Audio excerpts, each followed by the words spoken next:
आपने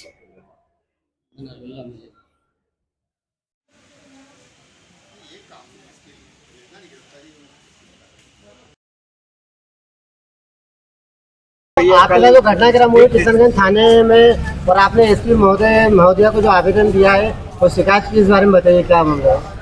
SP madam को जो शिकायत की हमने, कल हम 11 बजे थाने पहुँचे। पीड़ित परिवार 14 साल की नाबालिग बच्ची थी और 3 दरिंदों ने उसके साथ में बहुत बलात्कार किया गया है। तो उस विषय में हम किशनगंज थाने पहुँचे तो उसमें 2 जने के ऊपर एफआईआर हुई, अंकित और पवन के नाम से। और लड़की जो बता रही, 3 लड़के का नाम बता रही, अंकित, रवि और पवन के नाम बता रही। उसमें जो नाबालिग बच्चा है अंकित, उसके ऊपर पूरा इल्ज़ाम डाल दिया गया है थाना प्रभारी टीआई साहब के द्वारा कि इसके ऊपर कार्रवाई कर दो, बाकी 2 जने बरी हो जाएंगे और वो भी बरी हो जाए जल्दी से जल्द। उसके खिलाफ हमने टीआई साहब से चर्चा करने की कोशिश करी कि टीआई साहब ऐसा नहीं है, 3 जने हैं इसमें। तो 3 जने ने हमको सारे को, जो समाज के थे, हमारे बागरी समाज के सारे कार्यकर्ता थे, हम सब वहीं पे थे, तो हमको सबको थाने से बाहर भगा दिए, धक्के मार के थाने के बाहर तक ले गए। बदतमीजी करी टीआई साहब ने बहुत ज़्यादा वहाँ पे। और कई मामले, इससे पहले 10 महीने पहले 16 साल की नाबालिग बच्ची थी, उसके भी खिलाफ, मतलब लड़के का हाथों का लड़का था, उसके खिलाफ हमने आवेदन दिया था और एफआईआर भी करवाई थी। तो उसको ले दे के एक ही दिन में उस लड़के को बेइज्जत, मतलब थाने से रवाना कर दिया गया, कोई कार्रवाई नहीं की गई उस पर। क्या नाम है? कुलदीप खत्री। वो आए दिन महिला उनके साथ में अत्याचार करता है, कोई महिला उनको कुछ भी नहीं समझता है। कई महिला उन शिकायत करती है, एसपी कार्यालय में भी शिकायत आई है महिला उनकी, मतलब कई गांवों से शिकायत आई है, कोई कदर नहीं है उसमें। 4 साल से जमे हुए हैं, उनका वहाँ से ट्रांसफर भी नहीं हो रहा। यही सब बोलते हैं कि थाना ही में मैं 4 साल 5 साल का बताता है टीआई साहब, 5 साल से हम थाने भी, मैं थाना चला रहा हूँ, मेरे को कौन थाने से बाहर करेगा, क्या करेगा। मेरे हिसाब से 10 साल में यही रहूंगा और तेरे पे झूठी एफआईआर करके तेरे को अंदर करवा दूंगा मैं, ये सब बोलते हैं।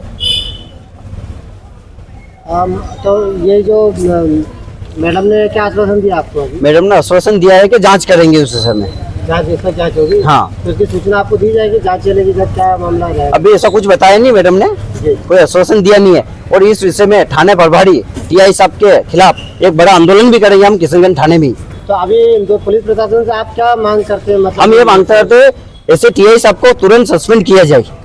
जैसे आपने बताया कि ऐसे बच्चे, छोटे 15-15 साल की छोटी बच्ची, उनके साथ में इतना अत्याचार हो रहा और टीआई साहब आग में पट्टी बांध के बैठे हुए हैं वहाँ पे थाने पे 4 साल से। कार्रवाई नहीं कर रहे हैं, मतलब ये कोई कार्रवाई नहीं हो रही है।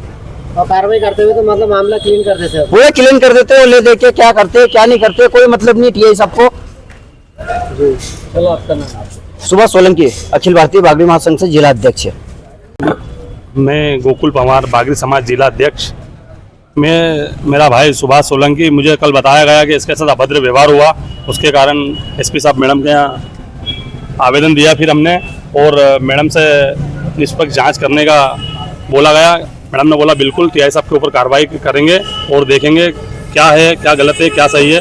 टीआई साहब का एक हमें रुतबा बिल्कुल पसंद नहीं है। जैसे वो क्या है, कोई भी आदमी एफआईआर करवाना आता है तो सबसे पहले तो उसकी काउंसलिंग करना चाहिए टीआई साहब को कि वास्तविकता में विवाद हुआ है या ना हुआ है। ये बिना काउंसलिंग करे ही टीआई साहब एफआईआर करवा देते हैं। हालांकि कोई भी आरक्षक हो या फिर एसपी अधिकारी हो, बिना टीआई साहब के इंफॉर्मेशन लिए एफआईआर तो कर नहीं सकता है, तो फिर झूठी एफआईआर कैसे हो जाती है? तो आपका कहना होगा बिना जांच पड़ताल के एफआईआर हो जाती है। बस मैं इतना ही गुजारिश करता हूँ कि कोई भी एफआईआर हो उसकी पहले काउंसलिंग कर ली जाए, जिससे ताकि जनता में सही आक्रोश बना रहे और सही आदमी के ऊपर एफआईआर हो, ताकि गलत आदमी के ऊपर एफआईआर नहीं हो, कोई परेशान ना हो। और मैंने सुना है कि कई पत्रकार, जैसे हमारे पिकडम्बर वाले संदीप ठाकुर जी, उनके ऊपर भी एक झूठी एफआईआर हो गई है। मुझे इसकी भी जानकारी अभी 8-1 दिन पहले मिली थी। बस मैं, आपका नाम? गोकुल पवार, बागरी, पांडव सेना जिला अध्यक्ष, राव।